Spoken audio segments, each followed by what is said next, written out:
Hey guys, Chris here with Work to Game, and this is the third installment in a brief series that I'm going into Warhammer as I dive further into 40k for 8th edition. And I just wanted to answer the question, why do people play Warhammer? What is so enjoyable about it? And honestly, how do I get started in an affordable way? The first piece of that is why. Some people play for the model making. There is whole competitions about scratch building or taking existing model kits and putting them together either in new and interesting ways or in a set, the agreed upon basic way, and then painting them up to different quality levels. And there's a whole side to the hobby for people that may never play the game. And then there are people who want the competitive play. The game is a lot like a Risk, where there's lots of strategy going on and you're rolling dice, but down to the individual level, you have to think about each guy kind of like a chess piece where he has his role to play and he only plays the game in his certain way.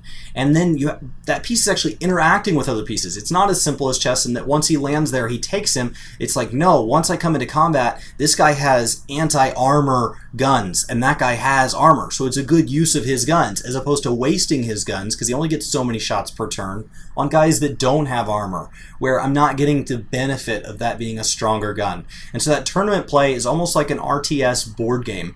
And the question is, how do I keep that balanced? And actually it all comes down to there's point totals. In any of these war games, there's some form of points or power or something that you're tracking, and that's what's going to keep track of that. So you might have an infantry that is 10 points, and he has a 5-point special gun upgrade that can make him good against armor, and if he's the leader of his squad, he can take like a 15-point axe, right? And so he's a big, strong guy with an axe. So, and he may run in a squad of 10, because they run in little squads, there's forced cohesion and things to keep them together, and so when you think about that, you've got, okay, 10 guys in a squad at 10 points apiece, there's 100 points, then we've got one extra guy who is carrying the fancy gun, so we're at 115, then we've got our leader who's 10 points and carries, a 15-point axe, that puts him at 25, right? We're at 140 points for the squad. Well, most of the time in 8th edition, people are playing 1500, 1750, 1850, or 2,000 point games. I'm seeing a lot of 2,000 point games, and so you get a lot of squads on the table. And so that is kind of what ranked play is. Then there's also narrative play. Narrative play is where you take battles that took place in this universe, and they've been documented to varying degrees based on fan fiction or maybe some of the books. And based on what you know, you recreate the battle. Now that could be a lot like some of these historic war games where you go recreate Normandy, or it could just be a battle that's mentioned offhand and it just says, this is the battle, this is who showed up, this is the outcome, and you're like, wow.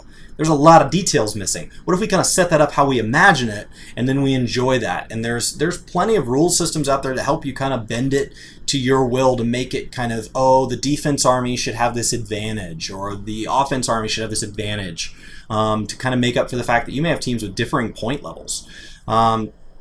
There's also all these spin-off games to go enjoy, different like kill teams type games and things like that, where you can take the same models and put them on different kind of board games, for lack of a better term, where you remove certain rules or you add certain rules. Like you remove unit coherency. So if you have 10 guys in a squad, they can all go do 10 separate things. That's fine. And so that is the, ranked gameplay, the casual gameplay, and there's a whole side to that. And then the question becomes, okay, I'm interested in one aspect of that. How do I do it affordably? Well, the simple answer is keep it simple. Just stay with only what you need.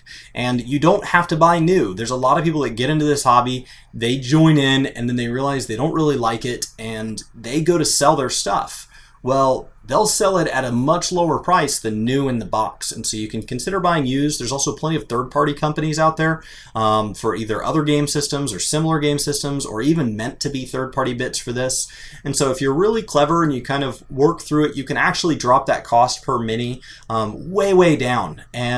And then there's, of course, the expensive way. You can go straight to GW, you can buy all their stuff from boxes, and my only issue with that is that they don't always come equipped the way they want. I had this unit called Berserkers, and they run into battle with a sword and either a pistol or an axe. I run them with a sword and an axe, so they're melee only.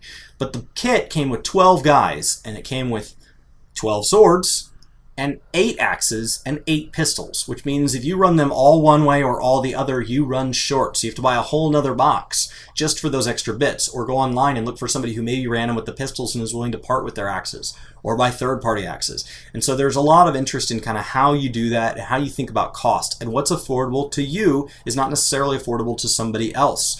That word has a very relative definition. So when you talk about like Xbox is a very affordable system to me at the stage of life I'm in, right? It's just me and my wife. We both work. We don't have kids. We don't have that much debt. And so, once every 4 or 5 years, paying a couple $100 for a console that I know I'm going to play X number of nights a week with my brothers that live in different cities and my friends from college that live in different cities, that's a very easy jump for me to make. But there are different stages in my life where I can see that would be a much harder compromise to come to on my budget. And Warhammer is no different. You can start the game with, $100, and you can start the game with $1,000. There's people out there that will custom build your guys for you, custom paint your guys for you. You can spend thousands of dollars on a plastic toy army if you want to, and it would look awesome.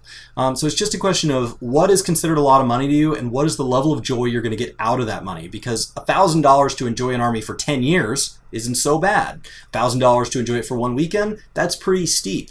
So like my brothers are interested in playing, and right now, I've got my one brother who's really trying to pay off his student loans, and I have my other brother who already paid off his student loans. And so even just that shift has really affected kind of the rate at which they buy models and kind of how aggressive they are about buying them and how many points they want to put on the board. Because if you buy 2,000 points for the models, that's your one 2,000 point list. The moment you say, I don't want these guys riding horses, I want these guys riding motorcycles, you now have to own 2,200 points, right? Because you have to take that 200 point squad and swap it out for this one. So that, long and short of it, is the simple way to get into the hobby affordably. Try proxying, try, if you want to try a unit out before you buy it, be sure. So I have these walker guys here, and if I want to bring a guy who's on a similar base size and it's not a walker, I may say, hey, do you mind if this counts as the other unit? My other unit runs on a similar base size. This guy here, this is what's called standard a Terminator base. And so this is my Obliterator, but if I want to try Terminators, I don't own Terminators currently, so I would say, hey, do you mind if I bring my Obliterators as Terminators this week and I try them in a couple games to be sure that I want to buy Terminators? Because there's a couple other units that look pretty good to me too, and I'd like to try those out at some point so that I only buy the box that best fits me. Other than that, I would say just get started. Try games, do lots of proxying, do lots of substitutions early on, and then work towards slowly saying, I'm going to buy, build, paint my army as I go. And hopefully you do eventually get to that point where you have that fully painted army, because 2 fully painted armies looks incredible. If any of you do have fully painted armies, I would love for you to share them in the comments below, and maybe link to wherever you're keeping those pictures, Tumblr or something like that, because I love looking at what other people do with this hobby. So my name's Chris with Work to Game. Thank you so much for watching. I can't wait to hear from you guys what you're thinking of Warhammer and if you've given it a shot. I hope you guys have a great week, and I'll see you next time. Hey Chris, your shirt's pretty looking. Honestly, it doesn't have Work to Game anywhere on it, but I like to support the channel. Yeah. So, well, you can do that and also have a good looking shirt. I don't really want that shirt. You think maybe it could be a different shirt?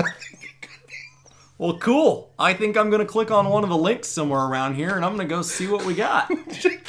Hello. It's really, really, really good. You guys have a great day. Take care. You probably have a pretty shirt on.